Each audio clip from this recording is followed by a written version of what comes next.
2025ஆம் ஆண்டுக்கான வேதியியல் நோபல் பரிசு வென்ற உமர் யாஹியை சவுதி இளவரசர் சல்மான் கௌரவித்தார்.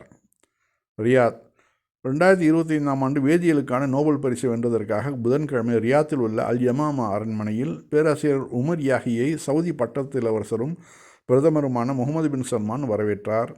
மேலும் 2 விஞ்ஞானிகளுடன் பகிர்ந்து கொள்ளப்பட்டது.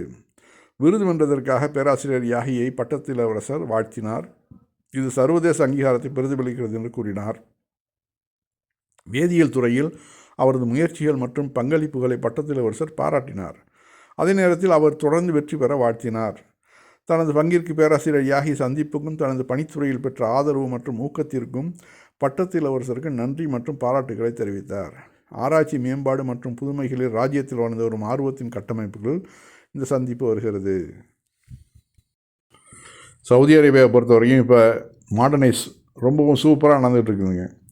ரோடுகளாக இருக்கட்டும், மற்றபடி மெட்ரோ பணிகளாக இருக்கட்டும், மேலும்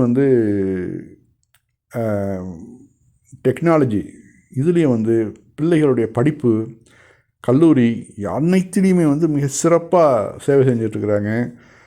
இது இன்னொரு 10 வருஷத்தில் சவுதி அரேபியா என்ன சூப்பரான ஒரு இடத்துக்கு வரோங்கிறத பாருங்கள்.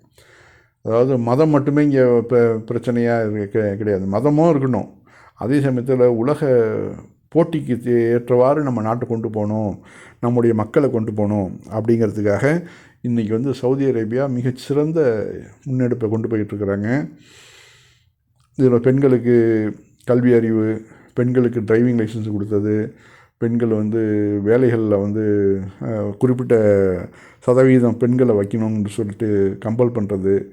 அதே மாதிரி சவுதி ஸ்டேஷன், சவுதி மக்களை வேலையில் முக்கியமான இடங்களில் அவசியம் இருக்கணும் அப்படின்னு சொல்லிட்டு. ஏன்னா வெளிநாட்டுக்காரன் சம்பாரிச்சுட்டு அவன் நாட்டுக்கு கொண்டு போனானாக்க இங்கே சவுதி இளைஞர்கள் என்ன பண்ணுவாங்க, படிச்சுட்டு பெண்களும் என்ன பண்ணுவாங்க அப்படின்னு சொல்லிட்டு அவர்களுக்கான ஏற்பாடுகளை நான் பண்ணி அவர்கள் சாதாரணமாக கிடையாது. இப்போ சவுதி பார்க்குறேன் 2000 ரியால் 2500 ரியால் கூட வேலை செய்கிறதுக்கு ரெடியாக இருக்கிறாங்க.